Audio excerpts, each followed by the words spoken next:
On February 7, 1984, 317 miles above Earth, Bruce McCandless pushed away from the space shuttle and into the history books, taking the largest first step in human history. While Neil Armstrong's small step was a giant leap for mankind, Bruce McCandless's first test of the maneuvering unit was a plunge into infinity. Space is big in size, obviously, but also in the way that it stirs our imaginations. The very concept of nothing is hard to fully process, and if space is anything, it's a whole lot of nothing, potentially infinite nothingness. But at the same time, it is teeming with monstrous structures and energies beyond human comprehension. Filaments made up of thousands of clusters of galaxies, each with hundreds of billions of stars. Areas of space so dense and massive that the rules of physics entirely break down. And yet when we look outside, we only see the very closest stars. All the rest of it is just out there, hidden in the endless darkness, like an eldritch horror. We may not have known what was out there in the early days, but we knew it was important. We imprinted our gods and mythologies into the patterns we saw in them. And now in the modern era, we've taken our first tentative steps into that void by packaging ourselves in suits and machines that simulate the conditions on Earth. Because the truth is, we can't survive in any of it. Our world in this perspective is a microscopic oasis in a never-ending inky void, as insignificant to the rest of the universe as a bacterium floating in the middle of the Pacific Ocean. Think about it. We exist on a tiny sliver of space on the surface of a tiny planet. And even in that sliver, we can only survive on land, which is only 29% of the total surface. And even on that land, only 43% of it is habitable. Earth can kill you in a million different ways. You can dehydrate, drown, fall off a cliff, get hit by lightning, or be consumed by a predator. One way or the other, the Earth always wins. Nobody has ever survived Earth, and yet it's the only place in our solar system we can survive. If you teleported to the surface of Mercury, you would lose consciousness within 20 seconds for lack of oxygen. If you landed on the sun-facing side, your body would bake on the 800-degree surface. On the shadow side, immediate frostbite at minus 290 degrees. If you went to the surface of Venus, you wouldn't have time to suffocate. You would immediately burst into flame from the 867-degree air temperature, while simultaneously being crushed by an atmospheric pressure 92 times higher than here on Earth. It would basically be like being inside a submarine at the bottom of the ocean, but on fire. And the outer planets? Teleporting to Jupiter is difficult because there's no real surface, just thick atmosphere that gets thicker until it turns into states of matter we don't even understand. You would basically just fall until you were crushed into a diamond. On the ice giants Neptune and Uranus, at minus 371 degrees, your body doesn't just freeze, it vitrifies. You literally turn into glass. There is a magic number regarding our safety: 5 miles. If you were to go just 5 miles straight up, a distance you could walk in a little over an hour, the air becomes too thin to breathe. That's it. That is the limit. Beyond that thin blue line, everything else in the universe is a death sentence. This leads us to a specific kind of fear: astrophobia. Technically, astrophobia is the fear of stars or celestial objects. We even have a moon in our solar system named Phobos, which literally means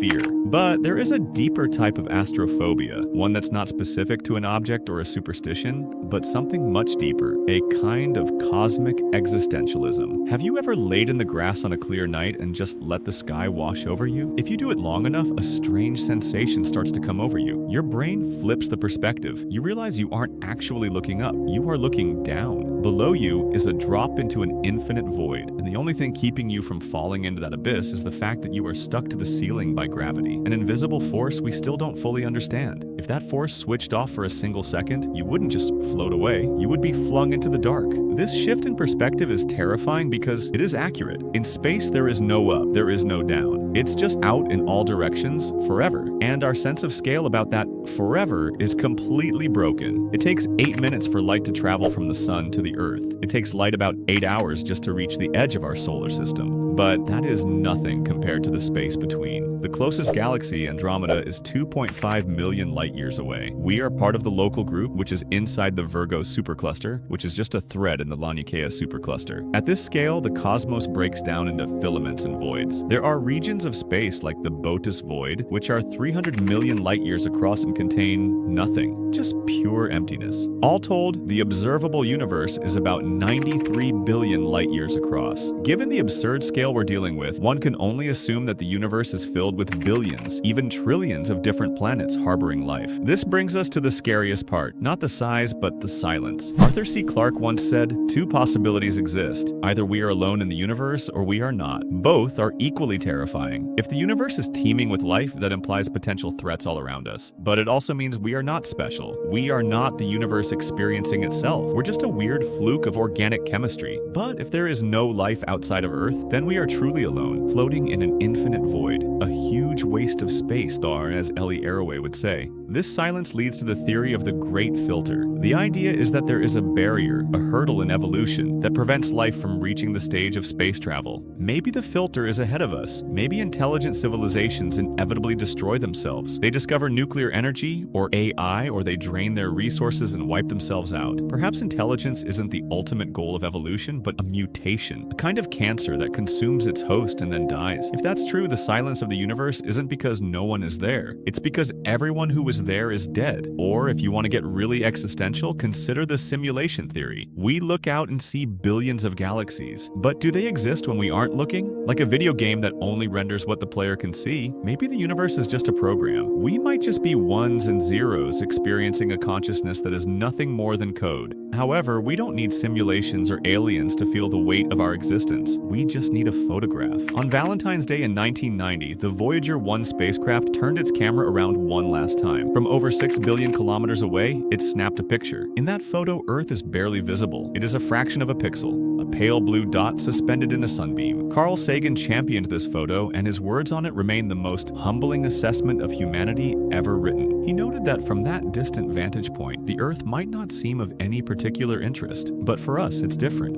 Consider again that dot. That's here. That's home. That's us. On it, everyone you love, everyone you know, everyone you ever heard of, every human being who ever was lived out their lives. The aggregate of our joy and suffering, thousands of confident religions, ideologies, and economic doctrines, every hunter and forager, every hero and coward, every creator and destroyer of civilization, every king and peasant, every young couple in love, every mother and father, hopeful child, inventor and explorer, every teacher of morals, every corrupt politician, every superstar, every supreme leader, every saint and sinner in the history of our species lived there, on a mote of dust suspended in a sunbeam. The Earth is a very small stage in a vast cosmic arena. Think of the rivers of blood spilled by all those generals and emperors, so that in glory and triumph, they could become the momentary masters of a fraction of a dot. Think of the endless cruelties visited by the inhabitants of one corner of this pixel on the scarcely distinguishable inhabitants of some other corner. How frequent their misunderstandings, how eager they are to kill one another, how fervent their hatreds. Our posturings, our imagined self-importance, the delusion that we have some privileged position in the universe, are all challenged by this point of pale light. Our planet is a lonely speck in the enveloping cosmic dark. In our obscurity, in all this vastness, there is no hint that help will come from elsewhere to save us from ourselves. Space is scary. It is a vacuum that wants to boil your blood, filled with distances that crush the human mind. It is the ultimate call of the void. But fear can be useful. It clarifies things. When you realize how hostile the rest of the universe is, you realize how precious this little oasis is. We are floating in the dark, and for now, all we have is each other. Maybe we will beat the Great Filter. Maybe we will wise up and outlive our species' life expectancy. Maybe we will expand through the cosmos and find new homes on other worlds. Because in an infinite universe, anything is possible, even us. Thanks for watching. If this gave you a little existential crisis, you're welcome. Let me know what you think in the comments. Until next time, stay curious, stay safe, and I'll see you in the next one.